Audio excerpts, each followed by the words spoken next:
Our clients have mental health issues, but that might be social isolation, anxiety, low mood, depression.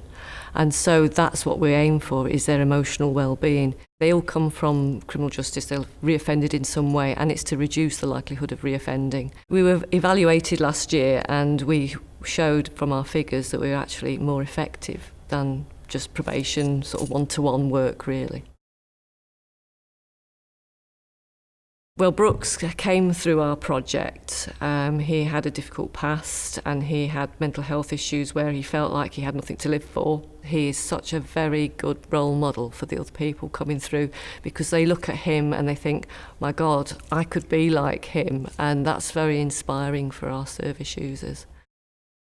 The Hope Project just gave me the sense of what I wanted to do, and then I started to realise I was helping other people, and to me I wasn't really doing anything, but other people was looking up to me, and I was befriending a lot of people, and I got more gratification out of that than the 15-16 years I've done cooking.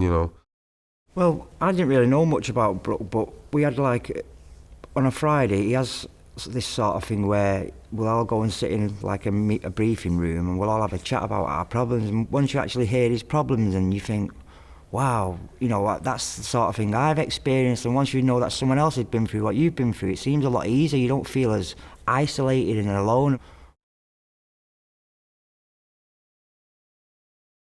The Hot Pot project is the Hope project working alongside their partners, which is Fire Service, the NHS, Probation and Achieve. And the idea is to show how we can work in partnership and how effective that is when we all come together and we have one goal. And the goal is for service users to improve their skills and do something completely different, and hopefully at the end of it be more employable. And it started off with basic knife skills, hygiene.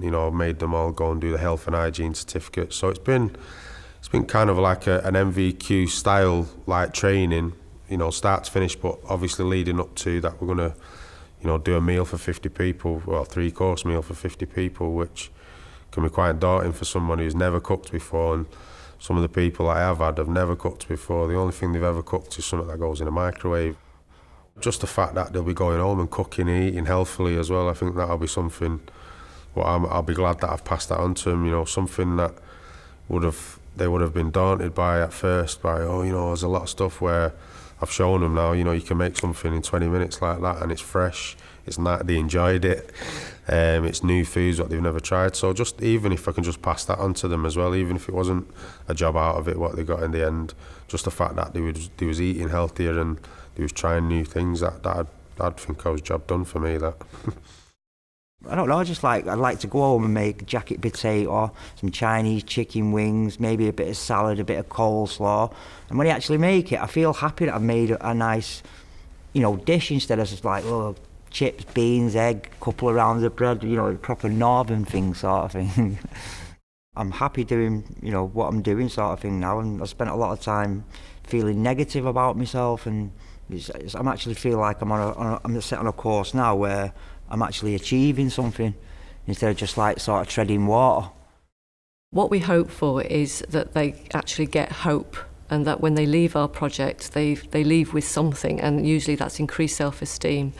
Our tagline is enter with the past, leave with the future. And when they do leave us, they feel better about themselves. And if somebody feels better about themselves, they want to leave their past behind, and that includes offending. So our statistics show that we reduce the likelihood of offending in some offenders, and that's something we're very proud of.